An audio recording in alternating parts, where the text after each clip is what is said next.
So hello and welcome to the Expat Pod and welcome to the shorter quickfire questions version of the podcast.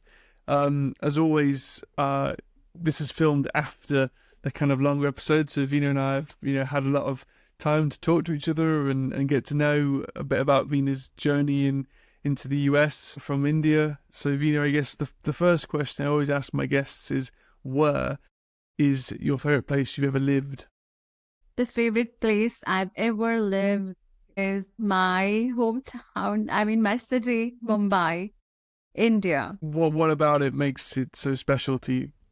I think the special part is because I have my roots in that city. My parents live there, and all the memories of growing up and going through all the different phases of my life, a large part of it is, that city has witnessed. And so have I witnessed that city. And that's why it's my favorite place in the world.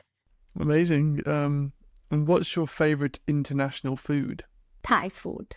I love Thai food because I think I like the herbs that they use. They use a lot of vegetables, and it kind of finds its resonance because it's very colorful. And you also, you have different Thai curries with each having a distinct flavor.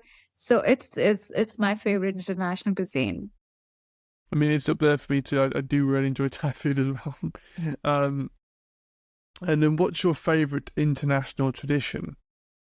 My favorite international tradition, which I have started, I think I always liked Christmas because back in India, in Mumbai, December is the month when it gets very pleasant. And, when you have Christmas also, like Diwali, in Diwali, we have a lot of lights everywhere in the city. But, so is in Christmas, a lot of Christian-centric neighborhoods would have lights, and I have a lot of Christian friends, and I would get invited to their home on the day of Christmas, and they would make a lot of these different varieties and goodies, and, we would share them. So I think there's something cozy about the festival. I don't know. So there was a point where we would actually get like a Christmas tree and we would decorate it and it just gave this little joy to do those decorations around the tree. I think when I think from that perspective, I would say that's one international festival I have a connection to. Yeah, I guess growing up in the Northern Hemisphere, it's a wintertime tradition, so it is very cozy. You're often wearing like nice warm jumpers, or you're being out and it's really cold, so you come inside and have maybe hot chocolate or something.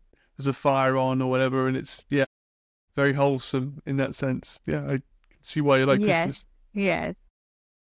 And then what's your favorite thing about living abroad? My favorite thing about living abroad is experiencing this country the way it is, with all its good and bad and everything, and to meet wonderful people. And in that case, I would say even our connection, right? Because I'm part of a group. I came here and somehow we got connected. So, it's about these experiences that I have, that I get to connect with different people here. I think that's the greatest part because I take something from them. There's a part of them that gets stuck to me, and then there's a part of me which gets stuck to them. So in a way, this whole beautiful exchange that happens, in a unspoken way, even by just observing the life here, there's so much I'm kind of getting from there. And then there would be people who would be observing me, or the things that I do here. So I find that very uplifting, energizing, and something that, when I look back at this phase in my life living in a foreign country, I will have that smile that, I'm grateful that I had this experience. Yeah, it's a good point, because it's not about a location, it's about the opportunity that brings you, and I guess for you it's a different paradigm for what you're used to, and being out of your comfort zone perhaps then leads to these incredible connections and I guess memories, perhaps is a good way of describing it, because you're maybe more observant if you're in a new country because everything is different or nothing seems familiar, so you are having to look around and really be mindful. It's probably quite a good exercise for staying present, I imagine. What's your best homesickness remedy? My best homesickness remedy is to cook a comfortable meal from my country. So cooking something from my country really helps me because food is like has this connection.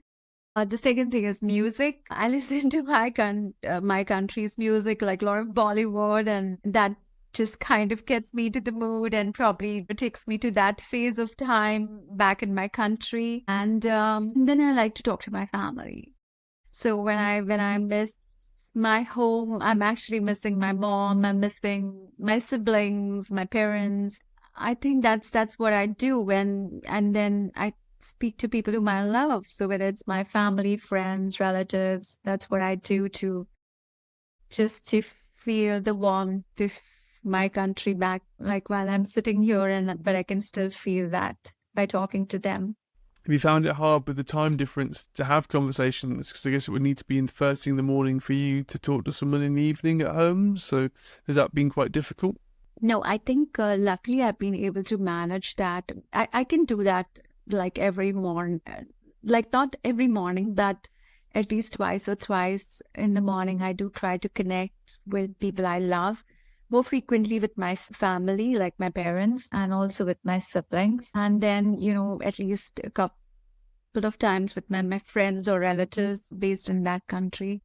It's doable. Or sometimes, if I'm not able to get on a call, even like, dropping a chat. And I think technology has made it so easy that, and, you can record sometimes voice notes or record some videos and things. So even if there is a time difference, and so I would just record a message for my mom that, hey, mom, I'm missing you and I was thinking about you. I've not spoken to you. And so I record it now and I know that she might be sleeping, but she'll get it. So that's the first thing in the morning she hears, and maybe then she records back. So it's like that. I was going to ask, voice notes seem to be a huge favourite of people living abroad with family. Like, when I was living in Sweden, my girlfriend was living in the UK, and I would go to bed before she would, and she'd be eating, so I'd have a voice note, and she'd have that before she went to sleep, and I'd have a voice note before I woke up. So it was always quite a nice thing to have, and it seems to be a common thing in the expat community, especially to WhatsApp people and voice note via that. Absolutely. It's helpful. And I think we are grateful that we are living in those times, right? That at least technology helps us to keep the communication going. Massively. On that, what's the hardest thing about living abroad? So it's the isolation. I mean, the journey so Conshohocken has grown on me in the last 7 years, the town I live in, but it's not been easy because there have been days where I have felt very isolated. My husband was going to work every day. That time he was working with another organization where he was going to work every day. It's winter, it's dreary, it's dark. I was not really driving here. I don't know many people. So it was hard the first few months in that way. And I felt isolated. So even though I talk to my family very often, but I do have the entire day to myself.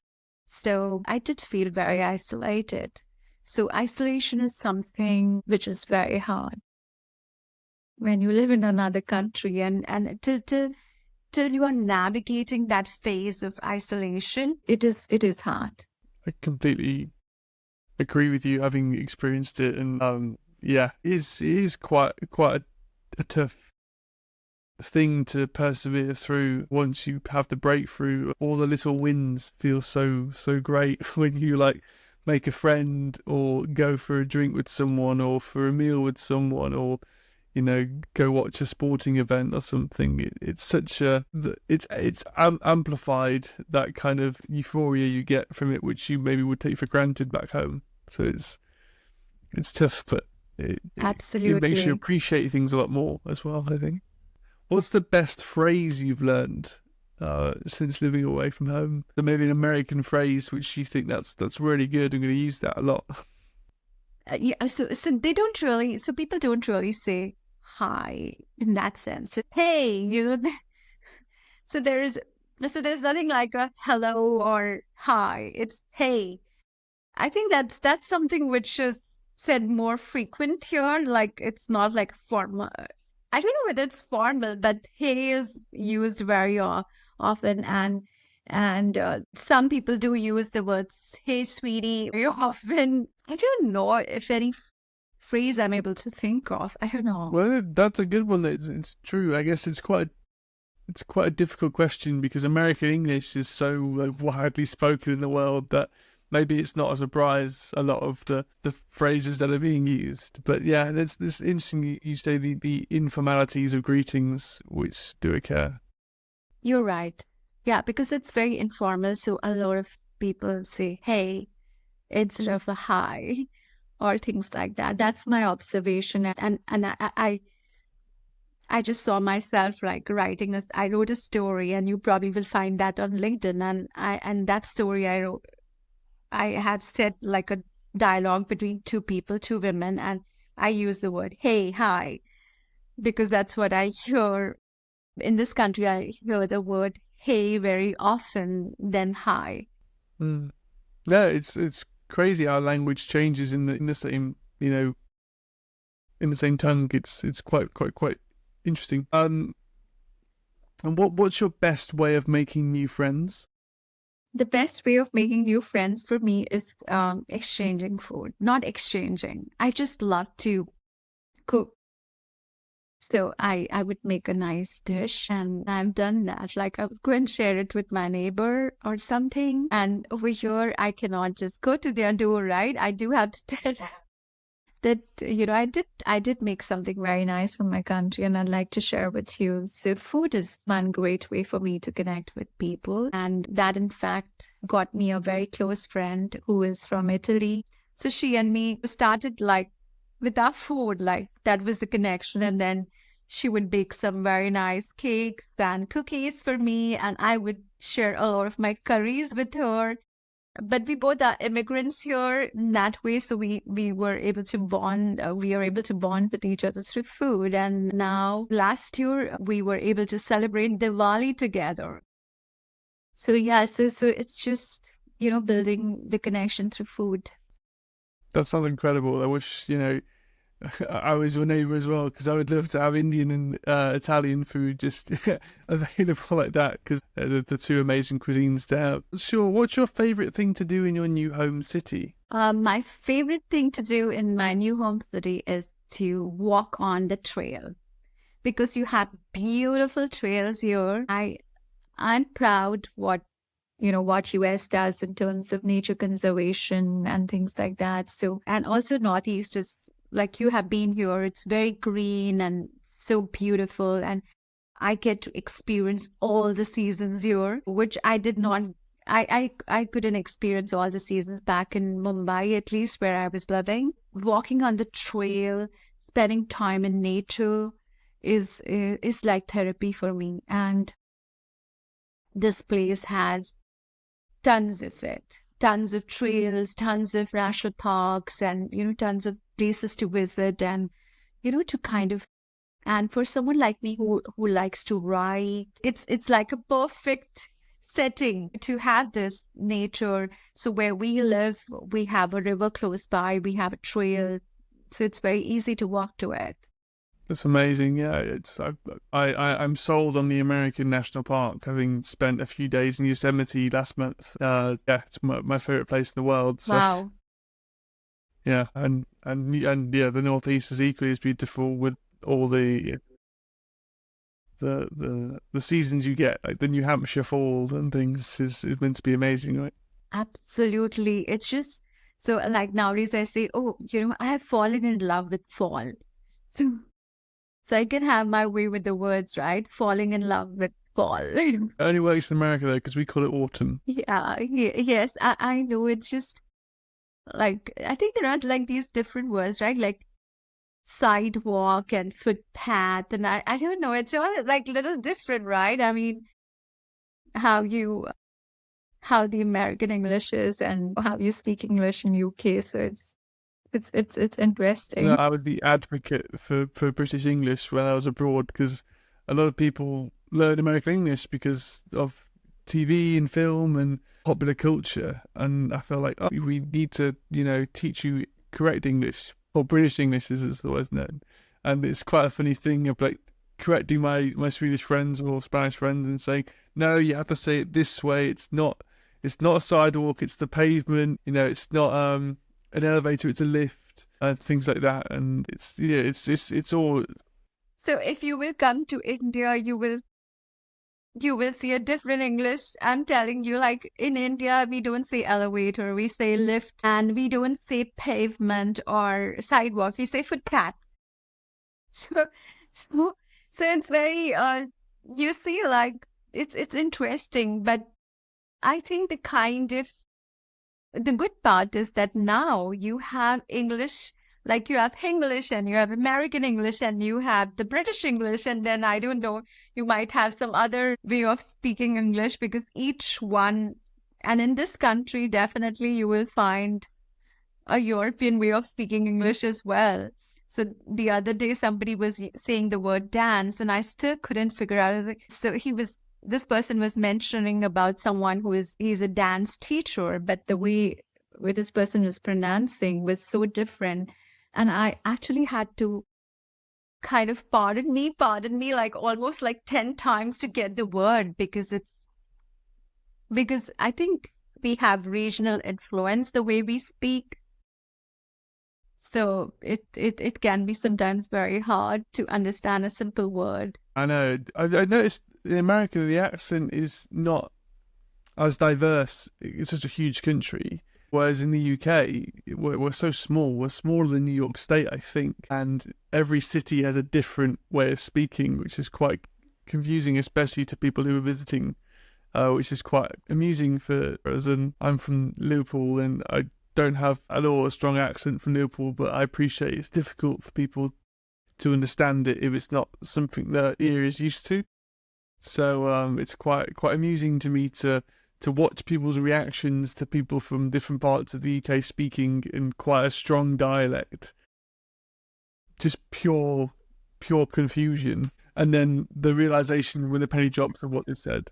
Yeah, I was trying to tell you that, probably we should record all that you pick up just one simple word and how every region is going to have an influence in the way they say that word, right? It's interesting. I just hope if somebody just did that, like it would be interesting to see that, in the different regions of the world or the countries in the world, it's saying that same word in English, and we can see that how English can sound so different with every person saying it. So my husband makes a lot of fun of me because the way I speak English and the way he speaks, it's like all the time. And guess what? My son has joined his team because he speaks the American English. He goes to the school, so he picks up. So sometimes I see my son, he's 5, and he's correcting me. Mom, you don't say that like that. This is the way you say it.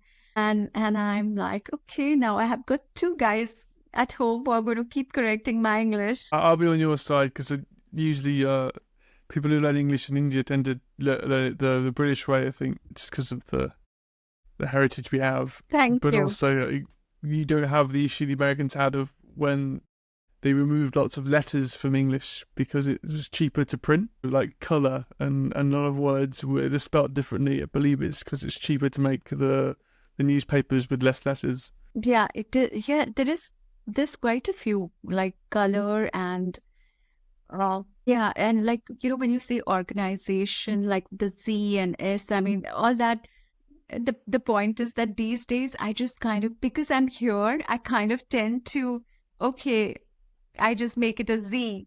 But I know back in India, I would write it as organization, like using with an S. And so yeah, so it's different. It can be quite confusing, definitely. I guess going on to my last question, and what's your best expat life hack? You cook at least 3 times a week. So if you come from India, where we are, brought up with this whole culture of eating fresh food, like cook today and eat today and consume, or maybe max 1 day old food. In some families, we don't even do that. So the life hack has been that if you want to really save time, than just cook 3 times a week so that you can eat. So you cook one day and you're able to eat for 2 days. And in our family, we try to eat once, at least one meal outside. So I don't know if it is really a life hack. I think that is a life hack because it is, you're not used to the same routine you have at home, and your time becomes a lot more demanded on you to be able to do other things that would come second nature to you at home. So, you have 16 hours a day to kind of just be the same level you are at home. You've wasted 5 or 6 of those hours because you have to go and do a lot of research or understand what to do. So being able to prep your meals and having that ability to get used to a different society and different way of life, that's a hack. That's a great hack, because it means you then free up time to go and make friends and start new networks by doing that, or spending more time with your family one-to-one. Yeah, I would just also just maybe added that just to have like a have a realization that you cannot do everything here. Like, even though it says that, do it yourself. And so it's just to have that realization that it's okay to need help, and it's okay to not be perfect. It's okay to need the assistance every now and again, and have that community kind of thing of, I'm very good at doing this, and I need help with something else which you're very good at. Let's combine and be a good team. Yes. Yeah, so that is one thing, and the other thing is that you can get help here to have people to come and clean your home or apartment. Try to take that help, and you can even have a system in place with how frequently they can clean, and you can get it at a good rate. Because we're used to that kind of a system back in India. We have a maid who comes and cleans our home. And even though we live in a small apartment, but we have a maid who comes and cleans back home in India. And over here, it's because it's very expensive. But you can still do it, because the thing is, you don't get that kind of dust what you get in India. Because in India, we keep our homes pretty much open because it's pretty humid. So you don't really need to be like closed AC environments all the time. You do allow nature to come inside your home, while you don't do that here. So your apartment or your home doesn't get that dirty as it gets in India, because in India we have to clean every day. So you can use those services here as well, and it's just that you have to see how you want to time it. But I don't know whether you want to make it as a part of your life hack here. Well, it's a very good thing to know. Well, you give me 3 really good ones, so we can work it out from that. Well, just thank you for your time. Thank you for, again, staying and giving me your afternoon, I suppose, to talk about your life and your journey abroad. And as always, if you have enjoyed the podcast and have found something enjoyable, let us know in the comments, and please like, share and subscribe, and we'll see you next time for the Expat Pod.